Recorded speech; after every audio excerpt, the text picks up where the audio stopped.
Hello friends, ഡെസ്റ്റാൻഡ് with love episode 2 Malayalam എക്സ്പ്ലനേഷനായിട്ട് ഞാൻ വന്നിരിക്കുകയാണ്. അപ്പോൾ എപ്പിസോഡ് 1 കാണാത്തവരാണെങ്കിൽ ചാനലിൽ കയറി കാണണം. ഞാൻ ഡിസ്ക്രിപ്ഷനിൽ ലിങ്ക് കൊടുക്കാം കേട്ടോ. അപ്പോൾ എപ്പിസോഡ് സ്റ്റാർട്ട് ചെയ്യുമ്പോൾ സംശയനാണെങ്കിൽ മിയോങ്ങിനെ ചീത്ത പറയുന്നതിലൂടെയാണ് കേട്ടോ. സംശയമാണെങ്കിൽ അതെ, നീ ഈ ഡെസ്റ്റിനി ആളുകളുടെ എഴുതുന്ന ടൈമിൽ കുറച്ച് ഡീറ്റെയിൽ ആയിട്ട് എഴുതണം. അല്ലാതെ 1997 ജനിച്ചു, 2004 ആകുമ്പോൾ PG കഴിഞ്ഞു, UG കഴിഞ്ഞു, അങ്ങനെയൊന്നും എഴുതിയിട്ട് കാര്യമില്ല. കുറച്ച് ആത്മാർത്ഥതയൊക്കെ വേണമെന്ന് പറയുമ്പോൾ മിയോങ് ആണെങ്കിൽ അതെ, എളുപ്പത്തിൽ ചെയ്യുന്ന കാര്യമാണ്, എനിക്ക് എന്റെ കാര്യം ചെയ്യാൻ അറിയാന്നൊക്കെ പറഞ്ഞ് ചൂടാകുന്നതും. പിന്നെ ഇയാൾക്ക് സുഖമായല്ലോ, ഇതങ്ങ് കോപ്പി പേസ്റ്റ് ചെയ്തിട്ട് മറ്റുള്ളവരുടെ ഫെയ്ത്തിലും അങ്ങോട്ട് എഴുതി വെച്ചാൽ മതിയല്ലോ എന്ന് ഇവള് പറയുന്ന ടൈമിലാണ് അങ്ങോട്ട് വരുന്ന ഹൊയൂനാണെങ്കിൽ ഇവൻ എഴുതിയതിൽ ഒരു മിസ്റ്റേക്ക് ഉണ്ടായിരിക്കും കേട്ടോ ഇയറിൽ, അത് കണ്ടുപിടിക്കുന്നതും. അപ്പൊ സംശയനാണെങ്കിൽ കണ്ടില്ലേ, തീരെ ശ്രദ്ധയില്ല, നീ ഇപ്പൊ അങ്ങനെ എഴുതി കഴിഞ്ഞാൽ ആ കുട്ടിക്ക് 1 വർഷം കൂടി ആ ഗ്രേഡിൽ കിടക്കേണ്ടി വന്നേനെന്ന് പറയുമ്പോൾ അതിനെന്താ, കുട്ടി നന്നായി പഠിച്ചിട്ട് പോട്ടെ എന്നാണ് കേട്ടോ മിയോങ് പറയുന്നത്. അപ്പൊ സംശയനാണെങ്കിൽ ഹൊയൂനെ കണ്ടുപിടിക്ക്, ഓരോ ആളുടെ ഫെയ്ത്ത് എഴുതുന്നത് എത്ര കഷ്ടപ്പെട്ടിട്ടാണ്, അത് മാസ്റ്റർ പീസ് ആക്കാനാണ് ആൾ ശ്രമിക്കാറ്, അത്രയും ഡീറ്റെയിൽ ആയിട്ട് എക്സ്പ്ലെയിൻ ചെയ്യാറുണ്ടെന്ന് പറയുന്നതും. അതെ, ഓരോരുത്തർക്ക് ഓരോരുത്തരുടേതായിട്ടുള്ള സ്റ്റൈൽ ഉണ്ടെന്നാണ് മിയോങ് അവിടെ പറയുന്നത്. അമ്മൂമ്മ എന്ന് വിളിച്ചിട്ട് ഇവൻ സംശയനെ കളിയാക്കുന്ന ടൈമിൽ അമ്മൂമ്മയോ, നീ എന്തിനാ അങ്ങനെ വിളിക്കുന്നതെന്ന് വിളിച്ച് ചോദിക്കുന്ന ടൈമിൽ അറിയത്തില്ല, നിനക്ക് അത്യാവശ്യം വയസ്സുണ്ട്, ഭൂമിയിൽ അങ്ങനെയൊക്കെ വിളിക്കുക എന്ന് പറയുന്ന ടൈമിലാണ് ഇതൊന്നും ശ്രദ്ധിക്കാത്ത ഹൊയൂനാണെങ്കിൽ അല്ല, ഈ പ്രണയം എന്ന് പറഞ്ഞ ശരിക്കും എന്താ എന്ന് ചോദിക്കുന്നതും. ഇത് കേട്ട് ഇവർ രണ്ടുപേരും ഷോക്ക് ആകുന്നുണ്ട്. എന്താ കാര്യമെന്ന് ചോദിക്കുമ്പോൾ അല്ല, ഈ മഴയത്ത് രണ്ടുപേരും ഒരുമിച്ച് ഓരോ കൊടക്കീടിലുണ്ടായിരുന്നു, എന്നിട്ടും അവർ നമ്പർ എക്സ്ചേഞ്ച് ചെയ്തില്ല, അതെന്തായിരിക്കും അങ്ങനെ സംഭവിച്ചത്, അപ്പം ശരിക്കും എങ്ങനെയാ പ്രണയം തോന്നുക എന്ന് പറയുന്ന ഒരു സീനാണ് കാണിക്കുന്നത്. ഇത് കട്ട് ചെയ്ത് ഇതേ ടൈമിൽ ചെക്യോങ് ആണെങ്കിൽ സോയോട് പറയുന്നുണ്ട്, നീ വർക്ക് ചെയ്യുന്ന ബാങ്കിൽ ജങ് വരാറുണ്ടെന്നല്ലേ പറഞ്ഞത്, അപ്പൊ ഈ കൂട നീ അവന് കൊടുത്തേക്കെന്ന് പറയുന്നതും. ഇത് കാണുന്ന സോയയാണെങ്കിൽ അപ്പോൾ ശരിക്കും ജങ് നിന്നെ ഫോളോ ചെയ്തു വന്നുവല്ലേ എന്ന് പറഞ്ഞിട്ട് ഒരു പാസ്റ്റ് സീൻ കാണിക്കുന്നുണ്ട്. അതായത് ആ ഹോട്ടലിൽ നിന്ന് ഇറങ്ങി നിൽക്കുന്ന സോയെ കാണാൻ വരുന്ന മിന്നിനോട് ഇവള് ചോദിക്കുന്നുണ്ട്, ഇതുപോലത്തെ ഫ്രണ്ട്സിനെ കിട്ടിയുള്ളൂ എന്ന്. അപ്പൊ ജങ് ആണെങ്കിലും അതെന്റെ ഫ്രണ്ട് അല്ല, മിന്നിന്റെ ഫ്രണ്ട് ആണെന്ന് പറയുന്നതും. ജങ് ആണെങ്കിൽ അതെ, തന്റെ ഫ്രണ്ടിന്റെ നമ്പർ എനിക്കൊന്ന് തരുമോ ചോദിക്കുന്നുണ്ട്. എന്തിനാന്ന് ചോദിക്കുന്ന സോയയോട് എനിക്ക് ജസ്റ്റ് ആവശ്യത്തിനാണെന്നൊക്കെ പറയുന്നതും. ഒരു കാര്യം ചെയ്താനെ തന്നെ അവളോട് അങ്ങ് നേരിട്ട് ചോദിച്ചേക്കുന്ന സോയ പറയുന്ന ടൈമിൽ എന്നാ ശരി അങ്ങനെ ചെയ്യാമെന്ന് പറഞ്ഞ് ഇവൻ ഓടുന്നതും. ഇവൻ ഓപ്പോസിറ്റ് ഡിറക്ഷനിലായിരിക്കും കേട്ടോ ഓടുക. ദേ അങ്ങോട്ടല്ല, അവൾ ഇങ്ങോട്ടാ പോയെന്ന് പറഞ്ഞ് സോയ അത് തിരുത്തി കൊടുക്കുന്നതും. അല്ല, തന്റെ ഫ്രണ്ടിന് എന്താ കിറുക്കുണ്ടോന്ന് ഇവള് മിന്നിനോട് ചോദിക്കുന്നുണ്ട്. ചെക്യൂങ് ആണെങ്കിലും അപ്പൊ കഥ പറയുക കേട്ടോ. അതായത് ഞങ്ങൾ രണ്ടുപേരും ഒരേ ബസ്സിലുണ്ടായിരുന്നു, പക്ഷെ ഞാൻ കണ്ടില്ല, പെട്ടെന്നാണ് അവിടെ മജന്ത പിങ്ക് റെയിൻ ഒക്കെ പെയ്തത്. അങ്ങനെ ബസ്സിൽ നിന്ന് ഇറങ്ങുന്ന ടൈമിലോ ഇയാൾ എനിക്ക് കുട പിടിച്ചു തരുന്നു, ഞാൻ ശരിക്കും ഞെട്ടിപ്പോയി എന്ന് പറയുന്നതിലൂടെ അവിടെ എന്തുണ്ടായെന്ന് കാണിക്കുന്നുണ്ട്. അതായത് ഇവൻ പറയുന്നുണ്ട്, താൻ നനയണ്ട, ഇനിയിപ്പോൾ തൻ്റെ കയ്യിലൊരു കുടയുണ്ടെങ്കിൽ താൻ അത് പുറത്തേക്ക് എടുക്കണ്ട, ഞാൻ അങ്ങ് ചമ്മി പോകുമെന്ന് പറയുന്നതും. പിന്നീട് ഇവൾ ചോദിക്കുന്നുണ്ട്, അല്ല തൻ്റെ വീട് ഇവിടെ അടുത്തായിരുന്നു, ഞാൻ അറിഞ്ഞേ ഇല്ല എന്ന് പറയുമ്പോൾ എൻ്റെ വീട് ഇവിടെയല്ല, ഞാൻ ജസ്റ്റ് ഫോളോ ചെയ്ത് വന്നതാന്ന് പറയുന്നതും. ഫോളോ ചെയ്തു വന്നുവെന്നോ, ഈ രാത്രി ഈ മഴയത്ത് എനിക്ക് ശരിക്കും പേടിയാകുന്നു എന്ന് പറയുന്ന ചെക്യൂങ്ങിനോട്, അത് കൊള്ളാം, ഞാൻ ഈ മഴയത്ത് എൻ്റെ മേല് മൊത്തം നനഞ്ഞിട്ടും തനിക്ക് കുട പിടിച്ചു തരുന്നുണ്ട്, എന്നിട്ടും തനിക്കൊന്നും മനസ്സിലായില്ലേ എന്ന് ചോദിക്കുന്ന ജങ് ആണെങ്കിൽ 1 മിനിറ്റ് മുന്നേ ഞാനിതാ ബസ്സിൽ കയറുന്നു, ഇപ്പോൾ ദേ ബസ്സിൽ ഇറങ്ങുന്നു, എവിടെയാന്ന് പോലും അറിയാത്തൊരു സ്ഥലത്ത് തനിക്ക് വേണ്ടി നിൽക്കുന്നു, എന്നിട്ടും തനിക്കൊന്നും മനസ്സിലായില്ല, എനിക്കും ഒരു സ്ട്രേഞ്ച് ഫീലിംഗ് ആണ് തോന്നുന്നത് എന്നൊക്കെ പറയുന്നതും. ഇത് കേൾക്കുന്ന ഇവളാണെങ്കിൽ മനസ്സിൽ ആലോചിക്കുന്നത്, ഇത് ഞാൻ എവിടെയോ കേട്ടിട്ടുണ്ടെന്നായിരിക്കും. കഥ പറയുന്ന ചെക്യൂങ് ആണെങ്കിൽ നീ ഒന്ന് ആലോചിച്ച് നോക്കി, ഇതേ ലൈൻസ് നീ എവിടെയെങ്കിലും കേട്ടിട്ടുണ്ടോ എന്ന് ചോദിക്കുമ്പോൾ ശരിയാ, മജന്ത പിങ്ക് റെയിൻ നിന്റെ നോവൽ എന്ന് പറയുന്ന ഇവളാണെങ്കിൽ പിന്നീട് ഒരു സീനാണ് കാണിക്കുന്നത്. അതായത് ഇവർ ഹൈസ്കൂളിൽ പഠിക്കുന്ന ടൈമിൽ ഇവൾക്കൊരു നോവൽ എഴുതുന്ന പരിപാടി ഉണ്ടായിരുന്നു.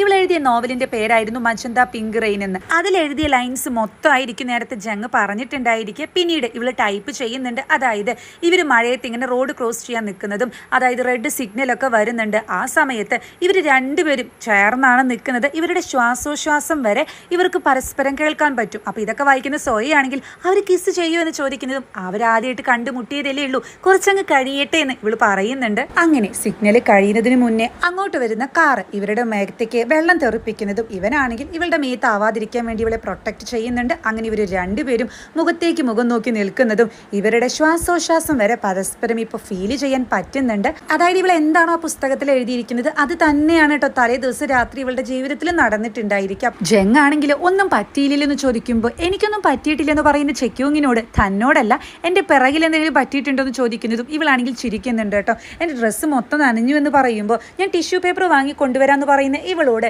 ടിഷ്യൂ പേപ്പർ വേണ്ട, പകരം തൻ്റെ നമ്പർ എനിക്ക് തന്നാൽ മതി, അല്ല ഈ ഡ്രസ്സൊക്കെ ഉണങ്ങിയതിന് ശേഷം ഇനി പിന്നൊരിക്കൽ നമുക്ക് ഒരുമിച്ചൊരു ഡേറ്റിങ്ങിന് പോയാലോ എന്നിവൻ ചോദിക്കുന്നതും ഇവളാകെ സ്റ്റക്കായി നിൽക്കുന്നുണ്ട് കേട്ടോ. എൻ്റെ ഡ്രസ്സ് മൊത്തം നനഞ്ഞില്ലേ, ഞാൻ പോവുക എന്ന് പറഞ്ഞിട്ട് ഇവനാണെങ്കിൽ ഇവളുടെ കയ്യിൽ കൂടെയും കൊടുത്തിട്ടാണ് അവിടെ നിന്നും പോകുന്നത്. ഇതെല്ലാം കേൾക്കുന്ന സൊയ്യാണെങ്കിൽ അയ്യോ, ആ നോവലിൽ എന്താണ് എഴുതിയിട്ടുള്ളത് അത് തന്നെയല്ലേ സംഭവിച്ചു എന്ന് പറയുന്നതും അത് തന്നെ ഞാനും പറയുന്നത്. ഇനി ഇതിപ്പോൾ ഒരു കോയിൻസിഡൻസ് ആയിരിക്കും എന്ന് ചോദിക്കുന്ന ചെക്യൂങ്ങിനോട് അല്ല ചിലപ്പോൾ വിധിയായിരിക്കുമെന്ന് ഇവള് പറയുന്നതും ബെസ്റ്റ് എന്ന് പറഞ്ഞ് പുച്ഛിക്കുന്ന ഇവളോട് സ്വയം ചോദിക്കുന്നുണ്ട്, അല്ല എന്നിട്ട് ആൾ എന്താ മെസ്സേജ് അയച്ചതെന്ന്. അതിന് ആള് മെസ്സേജ് അയക്കാൻ എനിക്ക് നമ്പർ ഒന്നും തന്നില്ലല്ലോ എന്ന് പറയുന്നതും ബെസ്റ്റ് നിന്നെയൊക്കെ എന്തിനാടി പറയുന്നേ, നീ നമ്പർ ചോദിക്കേണ്ടേ, എന്നിട്ട് ഡ്രസ്സ് ഉണങ്ങിയോ, എപ്പോഴാ കൂടെ തിരിച്ചു തരേണ്ടെന്നൊക്കെ മെസ്സേജ് അയക്കേണ്ടേ, ഇത് തന്നെയാണ് നിന്റെ അവസ്ഥ ഇങ്ങനെയെന്നൊക്കെ പറഞ്ഞ് കളിയാക്കുന്ന സ്വയയാണെങ്കിൽ അത് പറഞ്ഞപ്പോൾ നീ അക്കൗണ്ടിങ് ഓഫ് മാരേജ് എന്ന് പറഞ്ഞ ഒരു ഡ്രാമയെ പറ്റി കേട്ടിട്ടുണ്ടോ എന്ന് ചോദിക്കുന്നതും ബെസ്റ്റ് ഇവൾ എഴുതുന്ന ഡ്രാമയെ പറ്റിയിട്ടാണ് ഈ പറയുന്നത്. കേട്ടിട്ടുണ്ട് എന്തേന്ന് ചോദിക്കുന്ന ചെക്യൂങ്ങിനോട് അതിൻ്റെ ഓദറിൻ്റെ പേര് നിന്റെ അമ്മയുടെ അതേ പേര് തന്നെയാണ്, അതും ഒരു കോയിൻസിഡൻസ് ആണല്ലേ എന്ന് ഇവൾ ചോദിക്കുന്നതും അല്ല നീ ആ ഡ്രാമ വായിച്ചിട്ടുണ്ടോ കണ്ടിട്ടുണ്ടോ എന്നൊക്കെ ചെക്യൂങ് അവിടെ ചോദിക്കുമ്പോൾ എനിക്ക് എവിടെയടി സമയം, ഞാനിപ്പോൾ ജോലിയിലേക്ക് കയറിയിട്ടില്ലേ ഉള്ളൂ എന്ന് പറയുന്നതും സ്വയ തിരിച്ചു പോകുന്ന ടൈമിൽ ഈ കൂടെ നിനക്ക് എന്തായാലും ആവശ്യം വരും എന്ന് പറഞ്ഞിട്ട് അത് എറിഞ്ഞു കൊടുക്കുന്ന ടൈമിൽ ഇവളെ യൂസിയോൻ എന്ന് വിളിക്കുന്നുണ്ട് കേട്ടോ. ഇവള് പോയതിനു ശേഷം കുറേ കാലങ്ങൾക്ക് ശേഷം എൻ്റെ ആ പേര് ഞാനൊന്ന് കേൾക്കുന്നേ എന്ന് അവിടെ പറയുന്നുണ്ട്. ഇതേ ടൈമിൽ സംശയനാണെങ്കിൽ ടേബിളിൽ വെച്ചിട്ടുള്ള 3 ബുക്കിലേക്ക് നോക്കുന്നതും അതിൽ ഇവളുടെ പേരുണ്ടായിരിക്കും. ഈ പെൺകുട്ടിക്ക് ഈ ജീവിതത്തിൽ 3 പേരുണ്ടായിരിക്കും എന്ന് പറയുന്നൊരു സീൻ കാണിക്കുന്നുണ്ട് കേട്ടോ. ചെക്യൂങ് ആണെങ്കിലോ ഈ ബുക്സ് ഒക്കെ സെല് ചെയ്യുന്ന കടയിലേക്ക് പോകുന്ന ടൈമിൽ ഇവളുടെ ആ ഒരു ഡ്രാമയായിരിക്കും നല്ല റേറ്റിംഗ് ഉള്ളതും, അതുകൊണ്ട് തന്നെ ഇതിൻ്റെ ഒരു ബുക്ക് ഉണ്ടായിരിക്കും, അത് നന്നായിട്ട് സെൽ ചെയ്തിട്ടുണ്ടായിരിക്കും. അതിൻ്റെ ഒരു പോസ്റ്ററൊക്കെ അവിടെ വെച്ചിട്ടുണ്ട്. അങ്ങനെ അവസാനമുള്ള ഒരു കോപ്പി ഇവൾ എടുക്കുന്ന ടൈമിലാണ് ഹോയോൻ വന്ന് അത് എടുക്കുന്നതും ഇവർ രണ്ടുപേരും ഇങ്ങനെ സ്റ്റക്കാകുന്ന ടൈമിൽ താനിത് എടുത്തോളൂ എന്ന് ഇവൾ പറയുന്നുണ്ട് കേട്ടോ. അപ്പം ഞാനിത് വാങ്ങാൻ വന്ന ആളാണെന്ന് തനിക്ക് തോന്നുന്നുണ്ടോ എന്ന് ചോദിക്കുന്ന ഹോയോനോട് അല്ല തനിക്ക് വേണ്ടെങ്കിൽ വേണ്ട, ഇവിടെ ഈ ഒരു ബുക്ക് മാത്രമേ ഉള്ളൂ, ഇനി ഇത് കിട്ടാൻ കുറച്ച് ബുദ്ധിമുട്ടായിരിക്കും, എല്ലായിടത്തും വിറ്റു കഴിഞ്ഞു എന്ന് പറയുന്ന ഇവളോട് എനിക്ക് ഈ ബുക്കിനേക്കാൾ കൂടുതൽ ഇത് എഴുതിയ ആളോടാണ് ഇൻട്രസ്റ്റ്, ഒരു കാര്യം അറിയാനുണ്ടായിരുന്നു എന്ന് പറയുമ്പോൾ എന്ത് കാര്യമെന്ന് ചോദിക്കുന്ന ചെക്യൂങ്ങിനോട് ഈ പെൺകുട്ടിക്ക് ഏത് ആണുങ്ങളെ ആയിരിക്കും ഇഷ്ടം, ഏത് ടൈപ്പ് ആയിരിക്കും എന്ന് അറിയാനാണെന്ന് പറഞ്ഞ് ഇവൻ അവിടെ നിന്നും പോകുന്ന ടൈമിൽ ഇയാൾ എന്തൊക്കെ ഈ പറയുന്നത്, ഇനി അയാൾക്കെങ്ങാനും ഞാൻ ഈ നോവൽ എഴുതുന്നതെന്ന് അറിയൂ എന്ന് അവിടെ അങ്ങനെ പറയുന്നുണ്ട് കേട്ടോ. ഇവളാണെങ്കിൽ ഇവനെ ഫോളോ ചെയ്ത് പുറത്ത് വരുമ്പോൾ ആളെ കാണാനില്ല. അപ്പോൾ ആളാണെങ്കിൽ ഒരു കാറിൽ വരുന്നതും കാറിൻ്റെ നമ്പർ പ്ലേറ്റ് നോക്കുന്ന ചെക്യൂങ്ങിനാണെങ്കിൽ ഇത് ബിൽഡിങ്ങിൻ്റെ ഓണർ ആണെന്ന് മനസ്സിലാകുന്നുണ്ട്. കാരണം കഴിഞ്ഞ എപ്പിസോഡിൽ അമ്മ ഇത് പറഞ്ഞിരുന്നു, ഒരു സീൻ കാണിച്ചിരുന്നു. അപ്പോൾ ഇവളാണെങ്കിൽ അമ്മ ചെറുപ്പക്കാരനാണെന്ന് പറഞ്ഞിരുന്നു, പക്ഷേ ഇത്രയും ചെറുപ്പമാകുമെന്ന് വിചാരിച്ചില്ല എന്ന് പറയുന്നതും ഇവനാണെങ്കിൽ കറക്റ്റ് ഇവളുടെ അവിടെ വണ്ടി നിർത്തിയിട്ട് അല്ല കയറുന്നില്ലേ, ഞാൻ കഫേയുടെ അതിനെ പോകുന്നത് അവിടെ ഇറക്കി തരാമെന്ന് പറയുമ്പോൾ ഇവൾ ആകെ വണ്ടടിക്കുന്നതും അപ്പോൾ ഹൊയൂനാണെങ്കിൽ ഞാൻ നിങ്ങളുടെ ബിൽഡിങ്ങിൻ്റെ ഓണറാ, തൻ്റെ അമ്മ എന്നെ പറ്റി നന്നായിട്ട് പറഞ്ഞിട്ടുണ്ടായിരിക്കുമല്ലോ, എന്നെ തന്നെയായിട്ട് ഡേറ്റ് വരെ സെറ്റാക്കാൻ ആള് തീരുമാനിച്ചിട്ടുണ്ടെന്നൊക്കെ പറയുന്നതും അല്ല അമ്മ അങ്ങനെ എപ്പോഴൊന്നും പറഞ്ഞിട്ടില്ലേ, 1 or 2 പ്രാവശ്യം പറഞ്ഞിട്ടുണ്ടെന്ന് തോന്നുന്നു എന്ന് പറഞ്ഞ് ഇവൾ വണ്ടിയിൽ കയറുന്നുണ്ട്. പിന്നീട് ഞാൻ കഫേ താളുടെ മകളാണെന്ന് എങ്ങനെ മനസ്സിലായി എന്ന് ചോദിക്കുന്ന ഇവളോട് നിങ്ങളെ രണ്ടുപേരെയും കണ്ട് ഒരുപോലെ ഉണ്ടെന്ന് ഇവൻ പറയുന്നത് കേട്ട് ഇവൾ ചിരിക്കുന്നതും അത് കൊള്ളാം, ഞങ്ങളെ രണ്ടുപേരെയും കണ്ട് ഒരിക്കലും അങ്ങനെയൊന്നും തോന്നത്തില്ല എന്ന് പറയുന്ന ഇവളോട് ഇവനാണെങ്കിൽ എന്തോ ഒരു ജോക്ക് അടിക്കുന്നുണ്ട്. അപ്പോൾ ഇവൾക്ക് അത് വലിയ ഇഷ്ടമൊന്നും ആകുന്നില്ല. വെറുതെ അല്ല എൻ്റെ അമ്മയ്ക്ക് ഇഷ്ടമായത്, എൻ്റെ അമ്മയ്ക്ക് ഇങ്ങനെ ഹാൻസം ആയിട്ടുള്ള സില്ലി ആയിട്ടുള്ള ആളുകളെ ഇഷ്ടമാണെന്ന് പറയുന്നതും അപ്പോൾ ഞാൻ ഹാൻസം ആണോ എന്ന് ചോദിക്കുന്ന ഹൊയൂനോട് അല്ല ഞാൻ ഈ ഹാൻസമിൻ്റെ കൂടെ സില്ലി എന്ന് പറഞ്ഞത് താൻ കേട്ടില്ലേ എന്ന് ഇവളോട് ചോദിക്കുന്നുണ്ട്. നിങ്ങളുടെ ബിസിനസ് ഒക്കെ എങ്ങനെ നടക്കുന്നു എന്ന് ഹൊയൂൻ ചോദിക്കുന്ന ടൈമിൽ ഇവൾ ആലോചിക്കുന്നത്, അതായത് മുന്നേ അമ്മ ഇങ്ങനെ ആളിരിക്കുന്ന ടൈമിൽ പറഞ്ഞിട്ടുണ്ട് നമ്മുടെ ഈ ബിൽഡിംഗ് ഓണർക്ക് ഏത് നേരം നോക്കിയാലും ഒരു പുസ്തകം എഴുതുന്നത് കാണാം, നല്ല റൈറ്റിംഗ് ഒക്കെ എഴുതുന്ന ആണെന്ന് തോന്നുന്നു, നിനക്കൊന്ന് ആളെ ഹെൽപ്പ് ചെയ്തിട്ട് അത് പബ്ലിഷ് ചെയ്യാനൊക്കെ സഹായിച്ചൂടെ എന്ന് ചോദിക്കുമ്പോൾ എന്നിട്ട് വേണം ഇനി എൻ്റെ നെഞ്ചത്തേക്ക് ഒരു പണിയായിട്ട് അയാൾ വരാൻ, അതെനിക്കൊരു കോമ്പറ്റീഷൻ ആവില്ലേ എന്ന് ചോദിക്കുന്ന ചെക്കിങ്ങിനോട് അമ്മ പറയുന്നത് അല്ല മോളെ നമ്മുടെ ബിൽഡിങ്ങിൻ്റെ ഓണർ ആണല്ലോ, അപ്പോൾ ഇവിടെ ബിസിനസ്സൊക്കെ നന്നായി നടക്കുന്നത് ആൾ കണ്ടു കഴിഞ്ഞാൽ ആൾക്ക് തോന്നത്തില്ല അത് ആൾക്കും ഏറ്റെടുത്ത് നടക്കാമെന്ന്, അങ്ങനെയാണെങ്കിൽ നമ്മുടെ കഥ കഴിഞ്ഞു, നമ്മുടെ വിധി ആളുടെ കയ്യിലാണ് ഇരിക്കുന്നതെന്ന് പറയുന്നതും അപ്പോൾ ഇത് കേൾക്കുന്ന മകളാണെങ്കിൽ അല്ല ആൾ അത്രയ്ക്കും പൊട്ട സ്വഭാവമുള്ള ആളാണോ, അല്ല ഇയാളുടെ സ്വഭാവമൊക്കെ എങ്ങനെയെന്ന് ചോദിക്കുന്ന മകളോട് അമ്മ പറയുന്നത് കണ്ടു കഴിഞ്ഞാൽ നല്ല സുന്ദരനാണല്ലേ, തിക്ക് ഹെയർ ആണ്, നല്ല ഉയരമുണ്ടെന്നൊക്കെ പറയുന്നതും ഇതൊക്കെ ആലോചിച്ചെടുക്കുന്ന ചെക്കിയുങ്ങാണെങ്കിൽ ആളുടെ സ്വഭാവത്തെ പറ്റി ചോദിച്ചപ്പോൾ ആളെ കാണാൻ എങ്ങനെയുണ്ടെന്നാണ് അമ്മ പറഞ്ഞു തന്നേന്നൊക്കെ ആലോചിക്കുന്ന ഇവളാണെങ്കിൽ അമ്മ ഇടയ്ക്കിടയ്ക്ക് ഇങ്ങനെ പറയാറുണ്ട് ബിസിനസ് നന്നായിട്ടൊന്നല്ല പോകുന്നത്, നിങ്ങൾ നല്ല ഡീസൻ്റ് ആണ്, നല്ല ജെന്റിൽമാൻ ആണെന്നൊക്കെ പറയാറുണ്ടെന്ന് പറയുന്ന ഇവളോട് അങ്ങനെ വരാൻ സാധ്യതയില്ലല്ലോ, അങ്ങനെ പറഞ്ഞിട്ടുണ്ടെങ്കിൽ തന്നെ നുണയായിരിക്കും, കാരണം തൻ്റെ അമ്മയ്ക്ക് പൈസയാണ് ഏറ്റവും ഇമ്പോർട്ടൻ്റ്, അത് മാത്രമല്ല ഞാൻ റിച്ച് ആയതുകൊണ്ടാണ് എന്നെ ഇങ്ങനെ താല്പര്യമെന്ന് പറയുന്നതും ഇവളങ്ങ് ചൂളി പോകുന്നുണ്ട് കേട്ടോ. ഇവളാണെങ്കിൽ അപ്പോഴാണ് കാറിൻ്റെ പിൻ സീറ്റിൽ കുറേ ബുക്സ് ഇരിക്കുന്നത് ശ്രദ്ധിക്കുന്നതും അതുപോലെ കാറിൻ്റെ ഫ്രണ്ടിൽ ഒരു നോട്ട് പാഡ് ഒട്ടിച്ചു വെച്ചിട്ടുണ്ട്, അപ്പോൾ അതിൽ സ്പെല്ലിങ്സ് ഒക്കെ തെറ്റായിരിക്കും, ഇത്രയും പുസ്തകങ്ങൾ വായിക്കുന്ന നിങ്ങൾക്ക് സ്പെല്ലിങ് മര്യാദയ്ക്ക് എഴുതാൻ അറിയത്തില്ലേ എന്ന് ഇവൾ ചോദിക്കുന്നതും അപ്പോൾ ഇവനാണെങ്കിൽ ഇതെൻ്റെ ഫ്രണ്ടിൻ്റെ കാറാണ്, അപ്പോൾ ഫ്രണ്ടിനെ ഒരു 5 വയസ്സുള്ള ബോയ് ഇത് ഗിഫ്റ്റായിട്ട് കൊടുത്തതാണ്, അപ്പോൾ അവൻ്റെ ഓർമ്മയ്ക്ക് എൻ്റെ ഫ്രണ്ട് ഇത് കൊണ്ട് നടക്കുന്നതാണ്, കാരണം അവർക്കിനി മീറ്റ് ചെയ്യാൻ പറ്റത്തില്ല എന്ന് പറയുമ്പോൾ അതായത് തൻ്റെ ഫ്രണ്ടിൻ്റെ കയ്യിൽ ഈ വണ്ടി 20-30 വർഷമായിട്ടുണ്ടല്ലേ എന്ന് ചോദിക്കുന്ന ഇവളോട് അല്ല ഏകദേശം ഒരു 120 വർഷമായിട്ടുണ്ടെന്ന് ഇവൻ പറയുന്നത് ഇത് കേട്ട് ഇവളുടെ കിളി പോകുന്നുണ്ട് കേട്ടോ.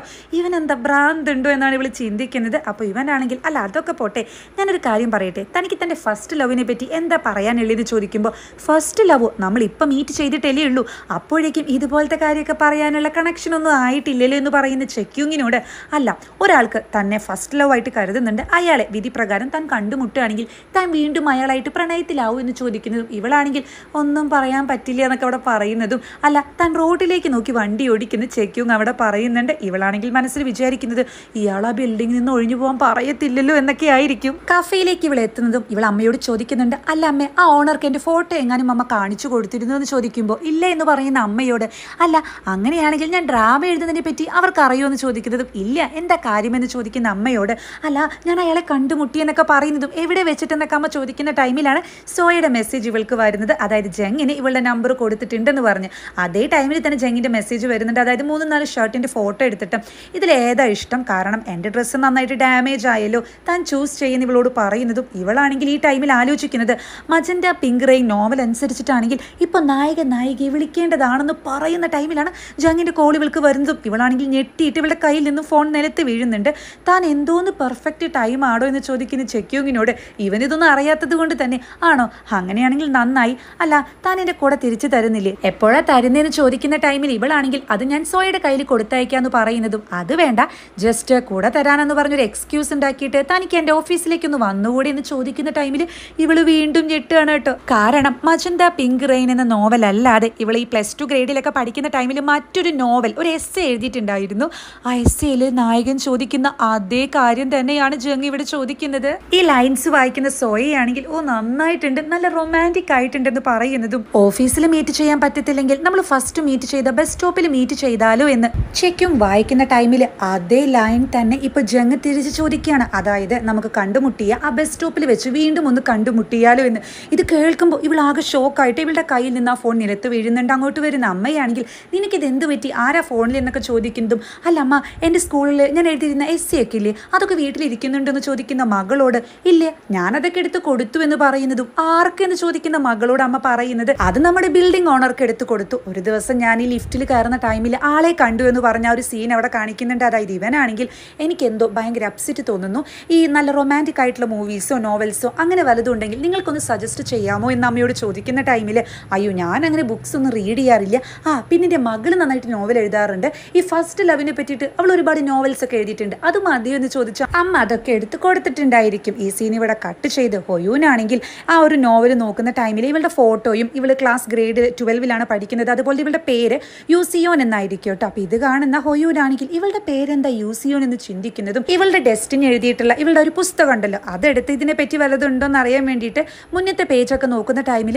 ചില വേർഡ്സ് ഒക്കെ അതിൽ മിസ്സിംഗ് ആയിരിക്കും. അപ്പോൾ ഇതെന്താ ഇങ്ങനെയെന്ന് ആലോചിക്കുന്ന ഇവന് കാര്യം മനസ്സിലാകുന്നുണ്ട്. അതായത് ഇത് ഒരു ഗോഡ് എലിമിനേറ്റ് ചെയ്തതിന് ശേഷമാണല്ലോ ഇവൻ്റെ കയ്യിലേക്ക് ഈ പുസ്തകം കിട്ടിയത്. അപ്പോൾ ഒരുപക്ഷെ ആ ഗോഡ് എലിമിനേറ്റ് ആവാൻ കാരണം ഇതുകൊണ്ടായിരിക്കാം, അതായത് മര്യാദയ്ക്ക് ആ നോട്ട് കംപ്ലീറ്റ് ചെയ്തിട്ടില്ലല്ലോ എന്നൊക്കെ ഇവനിങ്ങനെ ചിന്തിക്കുന്ന ടൈമിലാണ് മിയോങ് ആണെങ്കിൽ 1972 ഉണ്ടാക്കിയ ഒരു അടിപൊളി വൈൻ ഉണ്ടെന്ന് പറഞ്ഞ് അങ്ങോട്ട് വരുന്നതും ഈ വൈൻ ഇവിടെ കയറ്റാൻ പാടത്തില്ല എന്ന് ഞാൻ പറഞ്ഞിട്ടില്ലെന്ന് ചോദിച്ച് ഇവൻ അവിടെ ചൂടാകുന്നുണ്ട്. മിയോങ് ആണെങ്കിലും അല്ല നീ ജങ്ങിൻ്റെ ഡെസ്റ്റിനി എഴുതിക്കൊണ്ടിരിക്കുകയാണോ, ഇങ്ങനെ ഒരുപാട് അറ്റാച്ച്മെന്റ് ആയി കഴിഞ്ഞാൽ പിന്നെ നിനക്ക് ഹേർട്ട് ആവുമെന്ന് പറയുന്ന ടൈമിൽ ഹൊയൂനാണെങ്കിലും നല്ല കാര്യമായി, എനിക്കങ്ങനെ ഹേർട്ട് ആവത്തില്ലെന്ന് തനിക്ക് അറിയില്ലേ എന്ന് അവിടെ ചോദിക്കുന്നതും അപ്പോഴാണ് മിയോങ് ആ എസ്സേ കളക്ഷൻ അവിടെ കാണുന്നത്. അല്ല നീ എന്തേ ചെയ്യുന്നേ, ഈ നോവൽ നോക്കിയിട്ടാണോ നീ ഡെസ്റ്റിനി കോപ്പി അടിച്ച് എഴുതുന്നതെന്ന് ചോദിക്കുന്ന മിയോങ്ങിനോട് ഇത് കോപ്പി അടിയൊന്നും അല്ല എന്ന് അവൻ പറയുന്നുണ്ട്. പിന്നെ മനുഷ്യൻ എഴുതിയ ഒരു നോവൽ ഉപയോഗിച്ചിട്ട് നിനക്ക് എങ്ങനെ ഒരു ഡെസ്റ്റിനി എഴുതാൻ പറ്റുമെന്ന് ചോദിക്കുന്ന മിയോങ്ങിനോട് ഇത് ഡിഫറെൻ്റ് ആണ്, നീ നോക്കിക്കേ ഈ നോവലിൽ അവർ കഴിക്കുന്നത് രാമ്യോണാണ്, പക്ഷെ ഞാൻ ഡെസ്റ്റിനിൽ അവർ കഴിക്കാൻ ഉദ്ദേശിക്കുന്നത്